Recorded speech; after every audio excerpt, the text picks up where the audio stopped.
So, Joy, I guess I wanted to start just by asking just kind of a general question. I think a lot of people who see you and other people on TV just wonder a little bit about what that experience is like to be an on-air television host and kind of what it's like to try to think to how someone how you went through the process of thinking about getting this huge megaphone. Like, how do you decide what you want to talk about and what kind of how you want to think through politics when you have, millions of people watching you every night? Yeah, well, first of all, thank you, Peter. It's always great to be with you, virtually or in person. So it's Mm. great to see you. And I think the thing is that there's nothing that's not surreal about being on television. I think you would agree. It's normally I would be, complaining into my uh, Twitter feed back in the day, or chatting with my husband or friends or on a group chat. But you're doing that same sort of process of working through what's happening in the world in front of like millions of people. And you have like a huge responsibility in doing that, but you also have a huge opportunity because most people really can only, hope to influence the people in their small circle. You have the potential to, kind of say something that will move a lot of people. So it's a huge responsibility. As far as the shows that I've done, it's a real group process. On the last show I did, and even on my weekend show on AM Joy, we always do this meeting. We do a group meeting with all of the team, and then it's like a therapy session. We all just talk about what's bothering us, enraging us, making us curious, making us interested. We all just kind of talk through. I used to call it my 11 o'clock therapy session, and we'd be on there for like an hour. It was supposed to be like a 20-minute call, but it'd be like an hour-long call where we're all saying, I cannot believe this is happening or that is happening. And here are some of the stories we're all focused on. And we all kind of think about it. And then myself and my senior producer and my executive producer would have to take all that we heard and all that we said and just distill it down and just make a choice. And it's one of those things where we have an hour, which is really 40 minutes in TV because of all the commercials. And you just have to figure out we can't do everything. We can't say everything. So we just have to pick what we think is the most important four things that we can talk about on a given night, if we're lucky, five. Right. Folks should put questions in the chat, which I'll convey some of them. So there's the question of who you are and what you believe and what you think is important. And I'm curious about kind of like what kind of pressures come when you are the host of a show like that. Obviously, I imagine there people are looking at what the ratings are, so there are commercial pressures. Are there ideological pressures in various ways? And if so, how do these things express themselves? It's interesting because they're obviously, yes, the ratings pressure is big. And, the bosses watch what rates and what doesn't. And we watch what rates and what doesn't, right? Keeping the show on the air is a matter of performing well. I was lucky enough that my weekend show was literally the highest rated thing they'd ever had on a weekend. So we had total free reign. And Phil Griffin was just like, if you're rating, you can do whatever you can kind of do what you want. We never had interference from him or from management. I think he probably felt a lot of pressure because he had to answer to the people in Comcast and above him and Andy Lack and all those people who would scream and yell about, allegedly about things that we were doing on MSNBC because they're just not liberals. You know what I mean? We're liberals, and a lot of the people at the top are not. So they may not agree ideologically, but a great, leader, a great boss does not let that filter down to us. They don't really hit us with it. The two times in my career where there's been a lot of real pressure that you could feel and that you could actually see were the Iraq War, and I was very low level. I was a digital editor, and the pressure was palpable. You could see that the company, the business, not just our company, but all of the media business did not want you criticizing the war, did not want to hear critical coverage of the war, and did not want to hear any impediments to the war. And that actually drove me out of the news business. I actually ended up leaving because there was a jingoism that was just palpable and a pressure. I remember we got a memo one time that came from wherever higher up that said we're not to be disrespectful of the president. And I'm like, what does that even mean? Does that mean we can't question what he's doing? Like, it just didn't make sense to me at all.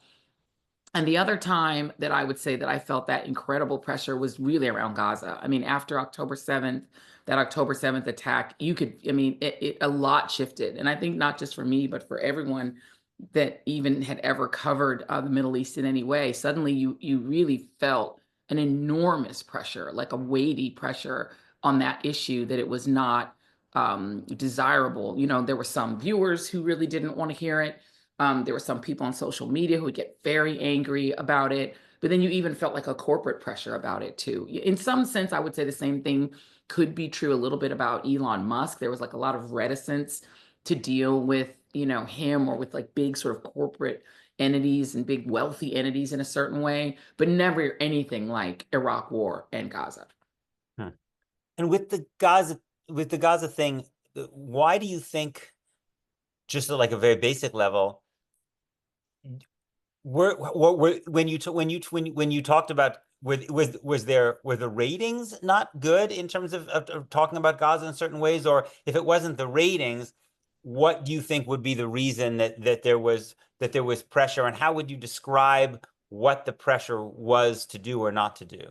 Right. And this is the other thing too, is that, you know, I used to say to my team that, you know, ratings are really important. Obviously, they're part of the longevity of doing a show, but you also have to make choices about what you think is important, regardless of the ratings. The thing that does not rate on American cable TV is international news, not just Gaza, but any international news. If you start talking about a country that's not the United States, or for Mm, a period of time, if you started talking about anything that wasn't literally about Donald Trump, mm, mm, mm, particularly a liberal audience, like a liberal audience that watches MSNBC, they would say in focus groups too much Trump, they don't want to hear it, but you mm, see in the numbers that all they wanted to hear about was Donald Trump, mm, and they mm, just kept talking about Donald Trump. That's what would rate. The mm, minute you would talk about, you know, the BRICS nations, which I'm obsessed with that issue about BRICS, mm, mm, would not rate.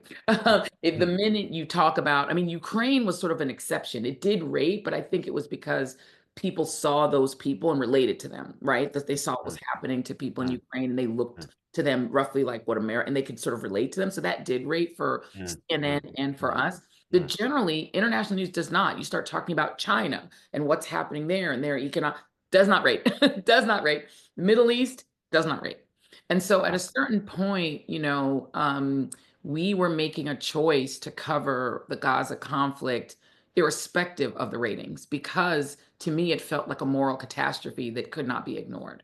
And so that was a choice we were making to say we're going to do the things that are the most important in the news, just like we would normally do, but we were going to carve out time to talk about this thing because to me it felt like some things are more important than ratings. Right, right. So even after October 7th, right at the beginning, there wasn't, the ratings for focusing on Israel and Palestine weren't high. No. Hmm. And what do you, so do you think that was the pressure, that you think to focus on the subject less, or was the pressure to focus on a subject in a different way? I think it was the pressure. I think it was the second, the latter. I think that there was just a real deep discomfort with covering this conflict Hmm, at all, unless it was being covered in much the way that the American media covered the Iraq War, which is that the U.S. had a total right to go in and bomb the hell out of Iraq and obliterate Baghdad. And it didn't matter that it didn't line up with the actual facts of what happened on 9/11. It didn't matter that there was actually no proof that Saddam Hussein had anything to do with 9/11. It hmm, didn't matter if you countered that narrative that the United States was the just party in going after Iraq, and that you sort of made that intellectual, you know, meander and you just figured out how to do it or just ignored it, then you were in the wrong. It didn't matter, right? What the facts were. And I think in this case, I think there just is a deep discomfort hmm, with covering this conflict because you have to cover a country that's a very good friend of the United States, that a lot of people in the United States love and respect and root for. And you're saying they're doing things that are violating international law. You're saying that they're not the only victim here, that they're hmm. also in some ways perpetrating Right. things that are wrongs. And so when you're saying that, there's a deep discomfort with it. And I think people get really angry about Hmm, it in the same way hmm. people got really angry about the way some people chose to, I think, accurately cover Iraq. Right. And you're saying that anger gets expressed both externally and internally within a corporation or a network. I think so. I think you feel that there's certain that people are uncomfortable with the coverage and feel that the coverage really ought to be one way. And if you're not covering it that way, that you're doing it wrong. I mean, people will complain, you'll have people really angry, you'll have, you know, and it isn't like it's hard to describe what happens. No one orders you to not do things. One of the things people sort of assume is that management sort of bears down on you, tells you what to do. That's not necessarily true. But I think that there are ways that sort of corporate America expresses a view, and a view that is, this is not an area we want to go in, and this is not a kind of coverage we want to see. And you definitely know it when it's happening.